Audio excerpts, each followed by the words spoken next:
প্রথমত হচ্ছে এটা অক্ষয় তৃতীয়ার দিন যে মন্দিরের যে দ্বারোদ্ঘাটন হতে চলেছে, প্রাণ প্রতিষ্ঠা হতে চলেছে, শুধু সেই উপলক্ষে নয়। দীঘার এই জগন্নাথ মন্দির এটা শুরু হয়ে গেলে, পূজার পাঠ শুরু হয়ে গেলে এখানে প্রত্যেক দিন প্রচুর পুণ্যার্থী আসবেন এমনটাই মনে করা হচ্ছে।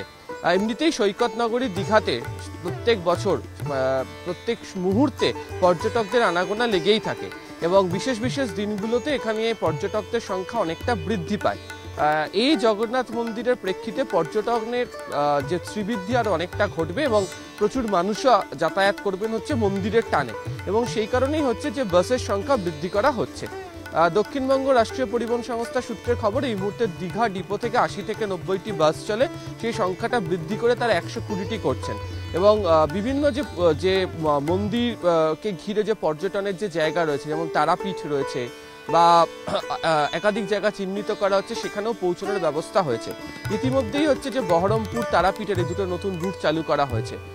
উত্তরবঙ্গ থেকে এখানে আসার জন্য ট্রেন পথে পাহাড়ি এক্সপ্রেস রয়েছে, যদিও সেই সংখ্যাটা মাত্র ট্রেনের একটি কম এবং ট্রেনের সংখ্যাও অত্যন্ত কম।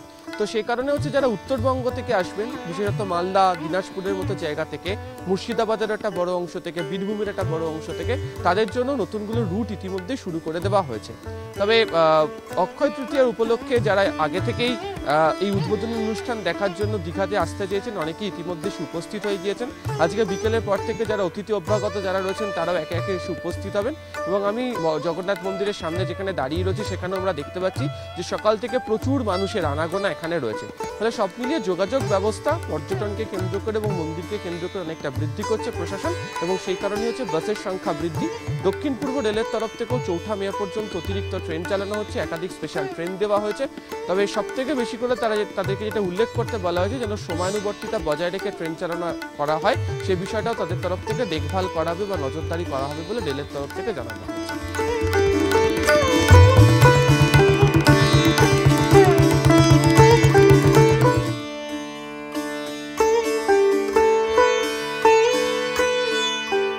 প্রায় 20 একর জায়গার ওপর তৈরি এই মন্দিরের যে সংলগ্ন যে জায়গা, তাকেও সম্পূর্ণভাবে সাজিয়ে তোলা হয়েছে।